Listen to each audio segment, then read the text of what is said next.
Good morning again, dear friends. As you have the translation, I will speak in French. Excellences, Messieurs, Mesdames les ministres du Transport, chers invités du Royaume du Maroc, c'est un grand honneur de me tenir devant vous aujourd'hui, alors que nous concluons cette importante rencontre.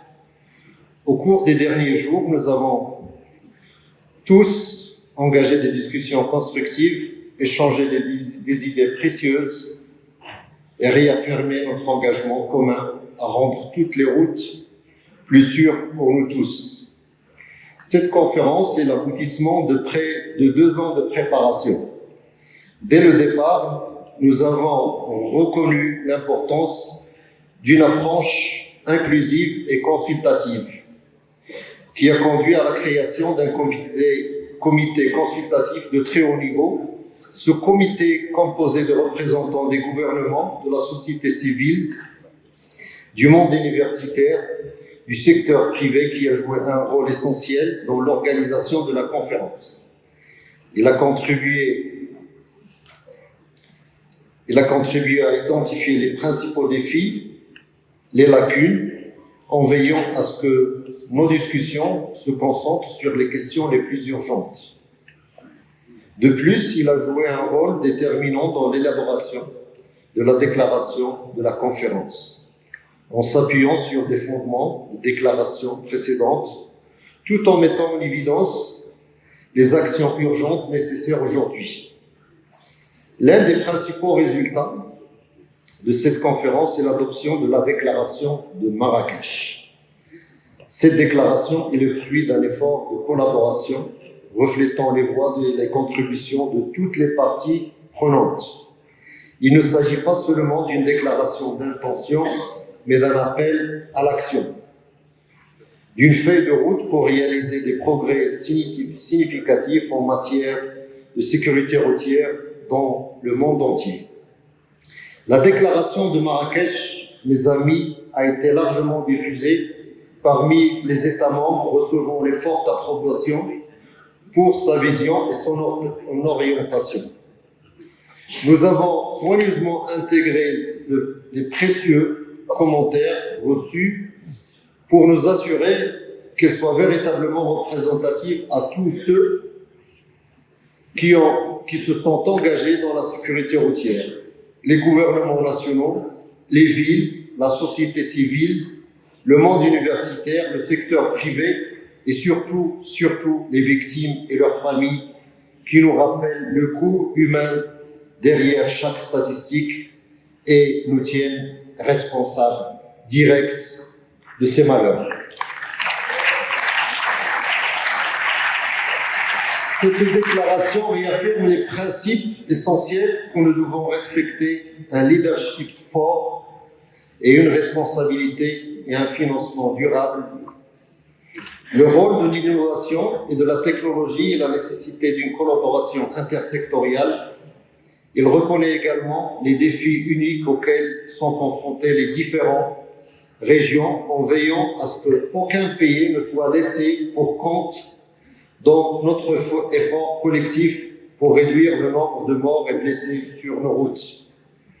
Comme la déclaration sera distribuée à vous, telle qu'elle est maintenant sur le site web, je ne vais pas vous la lire en entière, dans son intégralité, mais plutôt résumer les points clés.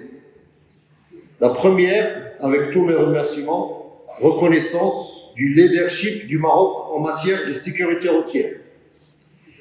Se féliciter de la décision de Sa Majesté le roi Mohammed VI, que Dieu l'assiste, de lancer le prix international Mohammed VI pour la sécurité routière. Réaffirmant ainsi l'engagement du Maroc en faveur de la sécurité routière mondiale. Urgence de la mise en œuvre du plan mondial de la sécurité routière. 3. Renforcer les engagements nationaux et internationaux. 4. Garantir un financement durable et intègre de la sécurité routière. 5. Promouvoir les systèmes sûrs de la technologie et de la mobilité durable. 6. Renforcer la coopération et la responsabilité au niveau mondial. Bien sûr, ce 6e point s'accentue sur le soutien et le renforcement des capacités, le partage des connaissances et le transfert de la technologie en matière de la sécurité routière, en particulier dans les pays à faible revenu, en mettant l'accent sur l'Afrique. Inviter l'ensemble général des Nations Unies à adopter une résolution promouvant la déclaration de Marrakech et appeler l'OMS, l'Organisation mondiale de la santé, à suivre les progrès réalisés dans le cadre des engagements pris lors de cette conférence interministérielle. Cependant, le véritable impact de cette déclaration, mesdames, messieurs, ne viendra pas seulement des mots, mais aussi de l'action. Son importance réside dans la matière dont nous traduisons efficacement ces engagements. En progrès tangible, des politiques plus fortes, une meilleure application des infrastructures plus sûres et des systèmes de mobilité conçus pour protéger les plus vulnérables. Il nous incombe à tous de concrétiser ces engagements.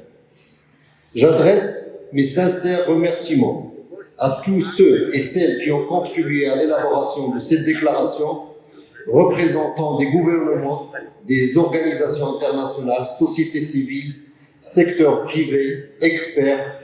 Votre dévouement a été d'une valeur inestimable et cette déclaration témoigne de vos efforts.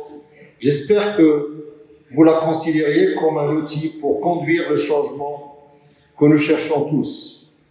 En quittant cette conférence, portant en nous un sentiment renouvelé d'urgence et de responsabilité. La déclaration de Marrakech ne doit pas rester un simple document.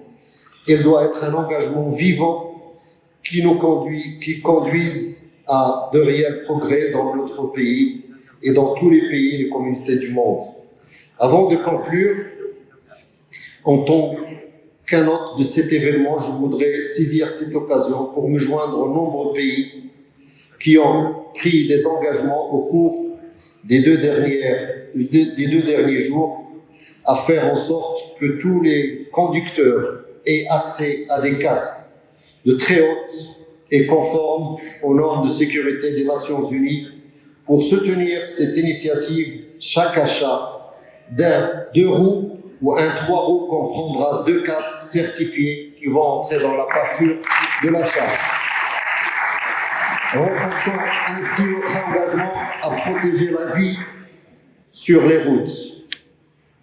Je ne vais pas manquer à la fin de remercier des amis très proches et qui ont contribué depuis le départ de préparation de cet événement. Monsieur Jean Todt, l'envoyé spécial du secrétaire général des Nations Unies, pour tous ses efforts louables dans la préparation, dans son implication sans faille depuis le départ. Et puis, Étienne Kreup, l'envoyé spécial du secrétaire général de l'Organisation mondiale de la santé. Je vous remercie tous et à la prochaine édition. Merci beaucoup.